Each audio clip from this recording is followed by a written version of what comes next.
So I was doing a little bit of work on a trailer that I'm going to be making ownable for the public, which was voted for by you all. It is the Fabrics walking floor. While I was working on it, I was thinking to myself, what kind of video haven't I made that can show you some things that you would like to use or don't understand? And one of those things that has come to my attention over the years is variance and looks. So let's have a look at a couple of simple ways variance and looks work.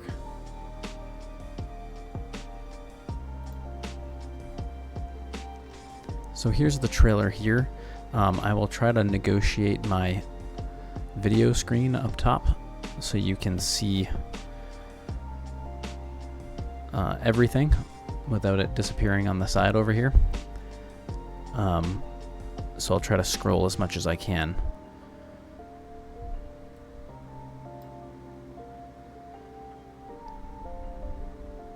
So first of all, we're going to deal with the rear bumper piece on this. If you remember, if you've used this trailer in the past, the rear bumper, I forget what it's called, but it has two steel bars that come down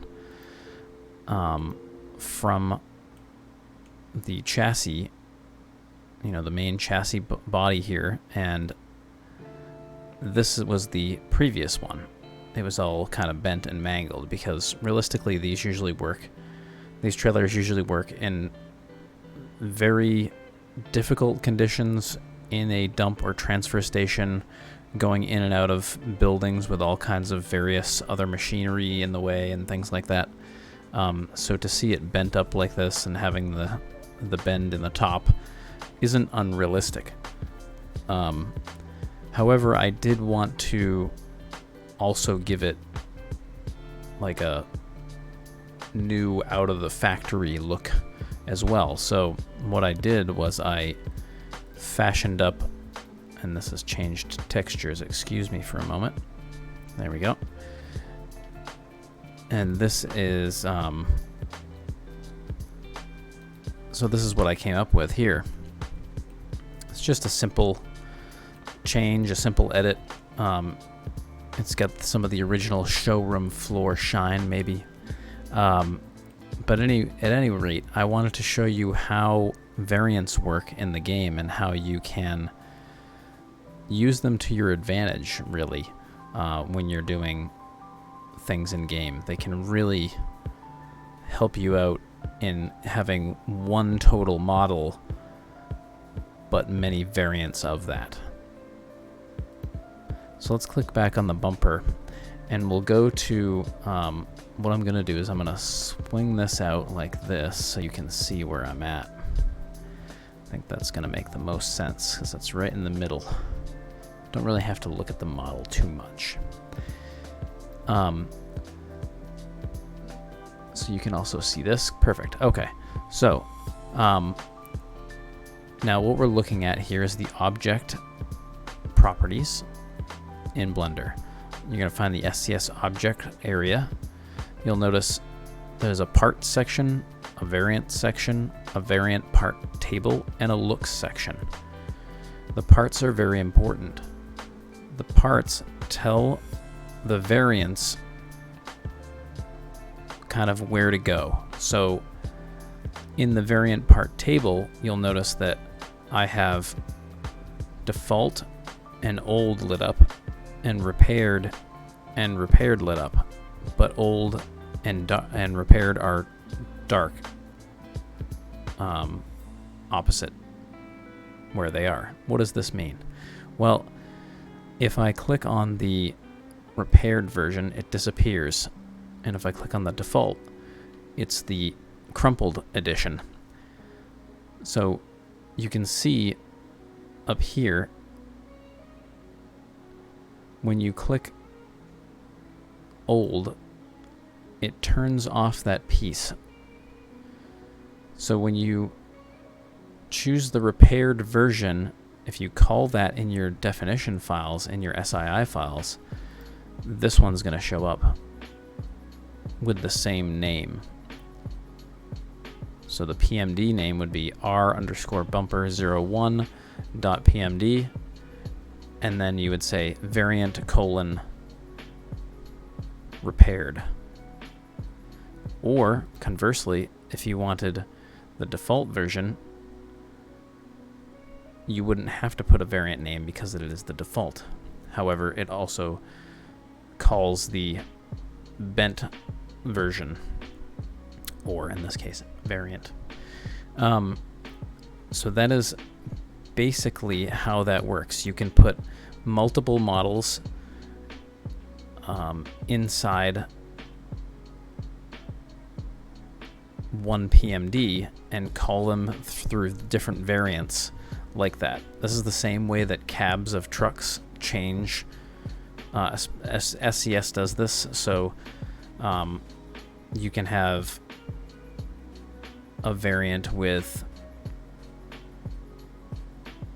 on the Peterbilt 389, the variant with the 63-inch flat and the variant with the 63-inch stand-up are both in the same file, but the files within them change depending on what you've chosen for your variant.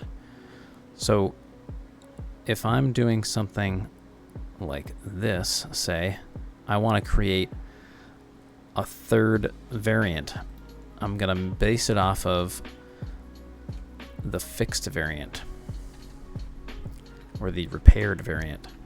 So what I'm going to do is I'm just going to do this for an example. Cursor to selected. Add cube.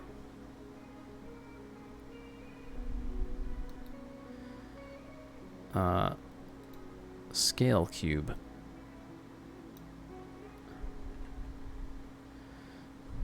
Okay. Parent that. I'm going to add it to a new part. This is the cube part.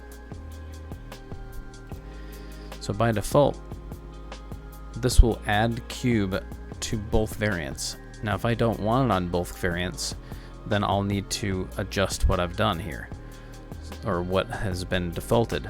So in this case, I want it on the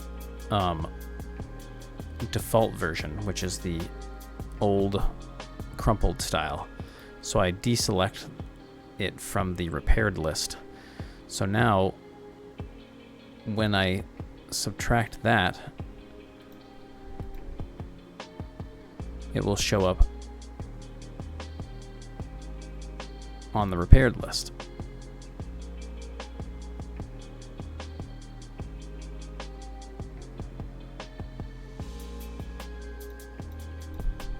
Interesting, I have it selected here, but it's not showing up. Why is it doing that to me?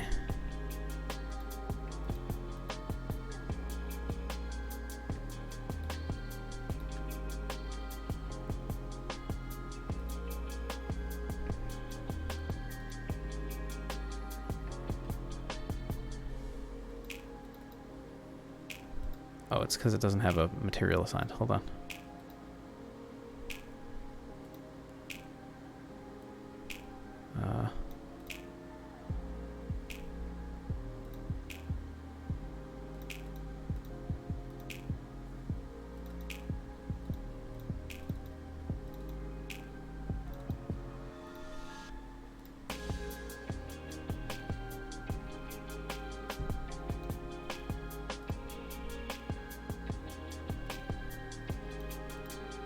There we go. Okay, so now I want that on the old one. So now when I click default, it'll show up with that. But it's only because the cube is separated. So I could make my own new variant called cube only.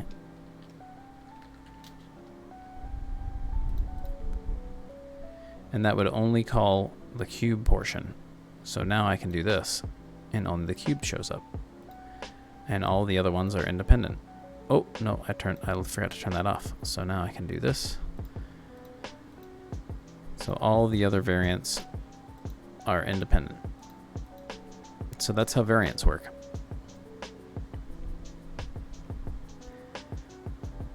Now, the other thing is looks. Looks are very helpful for certain things, and I will show you one certain thing.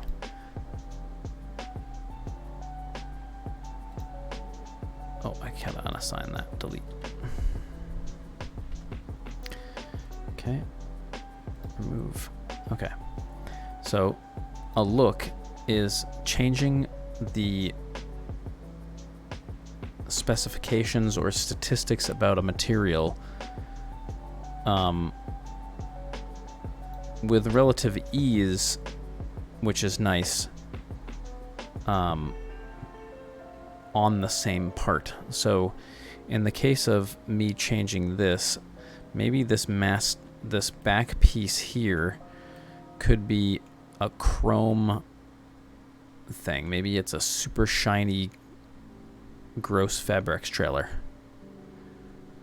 So we're going to go to SCS looks. This should be up here more so I can see what I'm doing. And we can kind of, we can't minimize that because we need it. Okay. So this is fine. So default look is going to be everything that you see here. Now, if I want to create a new look, say I can name it Chrome, nothing changes on the model itself right now because we haven't changed any of these things. These are all defaulted to whatever these were. As you can see, nothing is changing on this screen. So if I go to Chrome and then I change this to 60 shininess and change the specular to 0.9 and change this to 0.5, and that looks okay. So those are all changed. Now I want to do the base. The base is going to be Chrome Dark.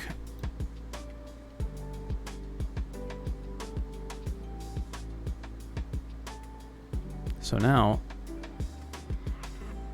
this is cool because we haven't had to do anything to this particular piece unless we want it chrome. But look, when I switch back and forth, look at how these change. It's even choosing the different chrome dark every time I do it. So that's what a look does. It changes the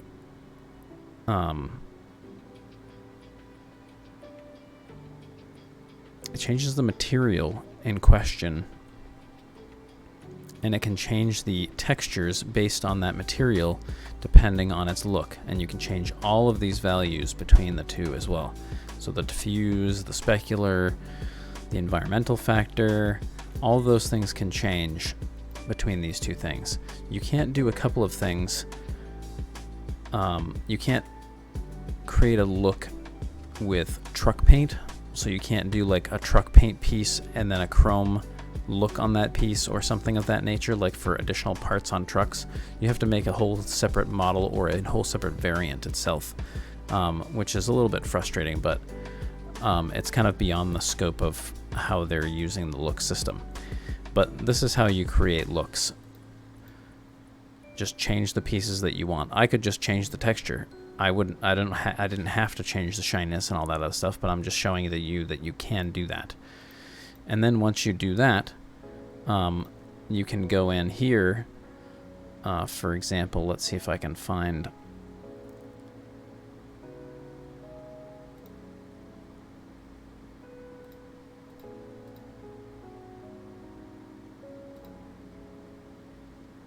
something real quick here.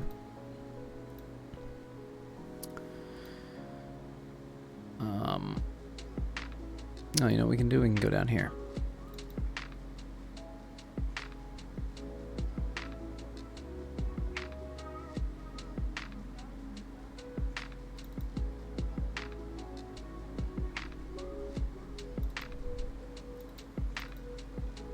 go into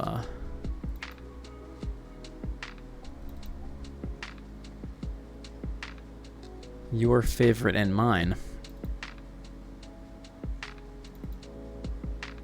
So here you go. Variant Chrome. So that's how you call a variant.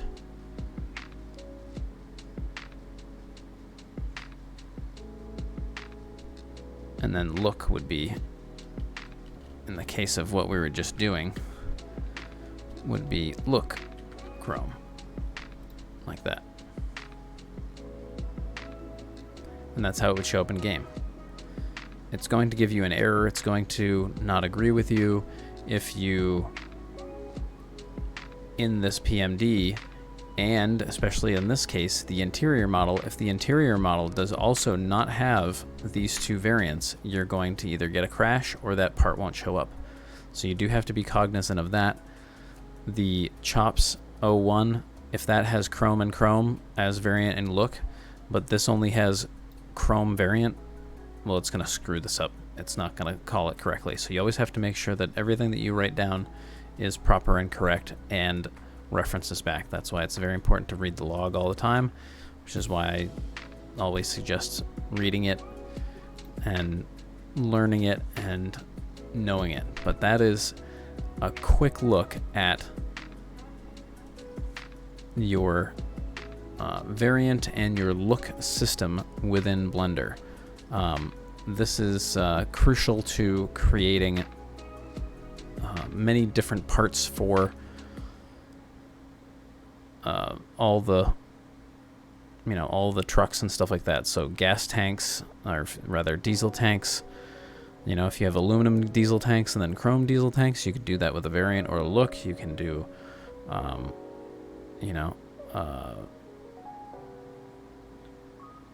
like I did here, the bumper. You can do flaps in the back here. You could make your flaps all different variants of the different textures that you have, like maybe you have a Fabrex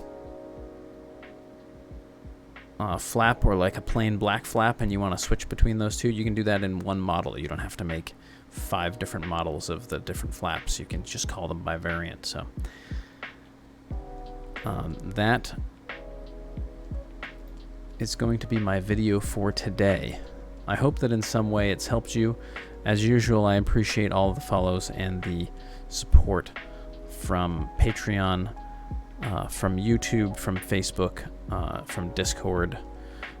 I have a lot of groups, a lot of things to handle, and all you folks have been great at kind of dealing with me being a little more distant than usual sometimes, and I appreciate you. So thanks so much. Look forward to the next one where I can teach you something else new. Later.